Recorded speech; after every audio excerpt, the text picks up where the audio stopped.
সুন্দরা কাণ্ড।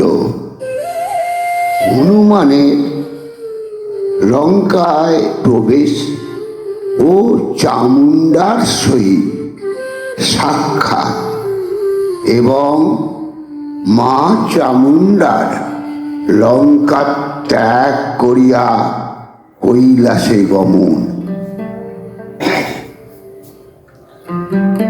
এই রূপে গেল বীর লঙ্কার ভিতর, কত স্থানে কত দেখে বর্ণিতে বিস্তর।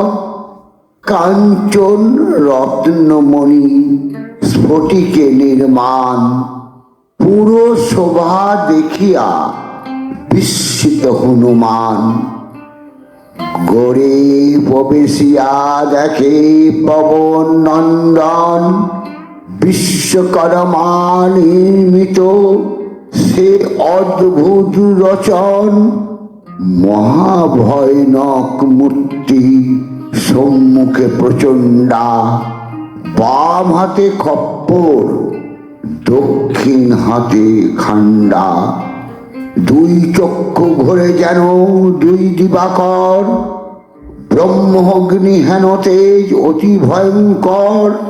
লোল জিহ্বা পৃষ্ঠে জটা বিকট দর্শন, হারিয়া মেঘের বর্ণ দেখিতে ভীষণ। ব্যাঘ্র চর্ম পরিধান, গলে মুন্ডমালা, মানিক কুণ্ডল কর্ণে যেন চন্দ্রমালা। দেখিয়া চিন্তিত অতি বীর হনুমান, জোর হাতে বলেন দেবী বিদ্যমান।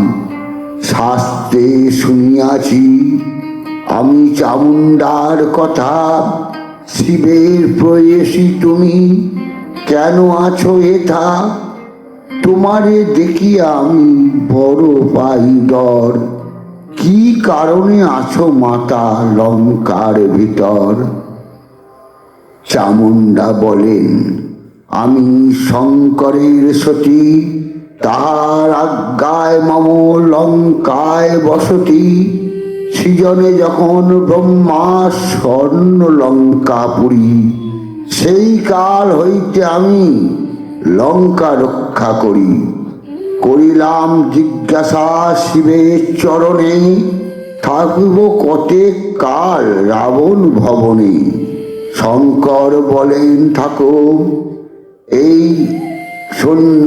সংখ্যা তার যতদিন নাই হয় রাম অবতার।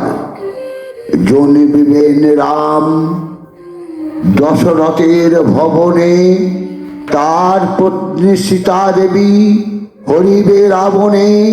সীতার অন্বেষণে রাম পাঠাইবেন চর, তার নাম হনুমান আকারে বানর। যখন দেখিবে লঙ্কাগত হনুমান, তখন ছাড়িয়া লঙ্কা আসিবে সস্থান। সেই হতে আমি রাখি স্বর্ণ লঙ্কা পুরী, হনুমান না দেখিয়া যাইতে না পারি। কাহার সেবক তুমি, কোথা তব ঘর? কিমতে তরিলে তুমি অলঙ্ঘ সাগর? হনুমান বলে আমি রামের কিঙ্কর, সুগ্রীবের পাত্র আমি পবন কুমার। সতী অন্বেষণে সীতাকে দেখিতে আইলাম লঙ্কাপুরী। শ্রীরামের দুধ যেই তেই সিন্ধু তরি, শুনিয়া হনুমানের কথা চামুণ্ডার হাস। লঙ্কা দেখিয়া তারে গেলেন কৈলাস। নমস্কার। জয় শ্রীরাম।